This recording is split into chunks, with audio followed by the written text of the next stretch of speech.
সালাতে দোয়া কবুল হয়। সালাতে দোয়া কবুলের 3 জায়গা। একটা হচ্ছে তাকবীরে তাহরিমার পরে আমরা সানা পড়ি না, আমরা তো একটা পড়ি।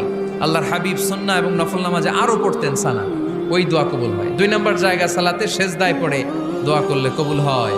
আকরাবু মা ইয়াকুনুল আবদু মির রাব্বিহি ওয়া হুয়া সাজিদ ফাকসিরু ফিহি দুআ। বান্দা যখন সেজদায় লুটিয়ে পড়ে বান্দা আল্লাহর সবচেয়ে কাছে চলে যায়। কিন্তু বিশ্বনবী বলে সেজদাটা তোমার রবের কুদরতি পায়ের উপরে পড়েছে। সেজদায় পড়ে দোয়া করেন। সালাম ফিরানোর আগে বিশ্বনবী দোয়া করতেন, লা ইউসাল্লিমান্না আহাদুকুম হাত্তা ইয়াতাআওয়াযা মিন আরবা'a। আল্লাহর হাবিব বললেন 4 জিনিস থেকে পানাহ না আছে আমার কোন উম্মত যেন সালাম না ফিরায়। তারা যেন পড়ে আল্লাহুম্মা ইন্নী আউযু বিকা মিন আযাবিল কবর, আউযু বিকা মিন আযাবি জাহান্নাম, আউযু বিকা মিন ফিতনাতিল মাহইয়া ওয়াল মামাত, আউযু বিকা মিন ফিতনাতিল মাসিহিদ দাজ্জাল। আল্লাহ কবরের আযাব থেকে বাঁচাও, আল্লাহ জাহান্নামের আগুন থেকে বাঁচাও, আল্লাহ জীবন